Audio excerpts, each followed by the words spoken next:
قاضی ابن ابی لیلہ اپنے وقت کے مشہور و معروف قاضی تھے۔ ایک دفعہ قاضی کی عدالت میں دو عورتیں آئیں۔ قاضی نے کہا، تم میں سے کون پہلے بات کرنا چاہتا ہے؟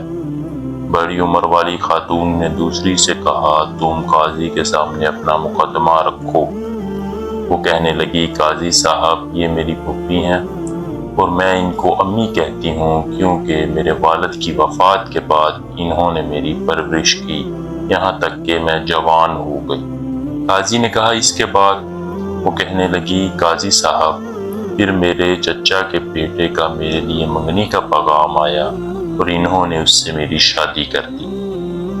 میری شادی ہو گئی اور میری ازدواجی زندگی کئی سالوں سے بہت اچھی چل رہی تھی کہ اچانک ایک دن میری پھوپھی اپنی بیٹی کے ساتھ میرے گھر آئی اور میرے شوہر کے سامنے اس کی بیٹی کے ساتھ دوسری شادی کا آفر رکھا اور ساتھ میں یہ شرط رکھی کہ وہ میرا معاملہ میری پھوپھی کے سپرد کر دے۔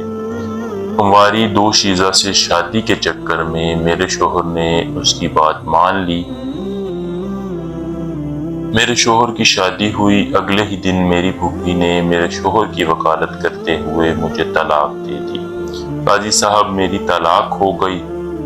کچھ دنوں بعد میری پھوپھی کا شوہر تھکا ہارا سفر سے آیا۔ وہ ایک حسن پرست شاعر آدمی تھا۔ میں بن سور کے اس کے آگے بیٹھ گئی اور اس کے سامنے مجھ سے شادی کی آفر رکھی اور ساتھ میں یہ شرط رکھی کہ وہ اپنی بیوی یعنی میری پھوپھی کا معاملہ میرے سپرد کر دے۔ اس کی خوشی کا کوئی ٹھکانہ نہیں تھا اور میری اس سے شادی ہو گئی اور میں نے اپنے شوہر کی وکالت کرتے ہوئے اپنی پھوپھی کو طلاق دے دی۔ قاضی نے کہا، پھر؟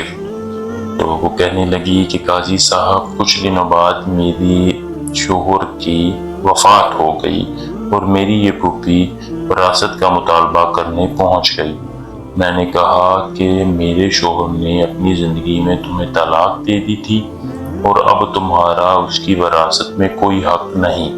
وراثت کی لڑائی بہت دور نکل گئی اور میری پھوپھی میرے سابقہ شوہر کو اپنا ثالث بنا کے لے آئی اور وراثت کا مطالبہ کرنے لگی۔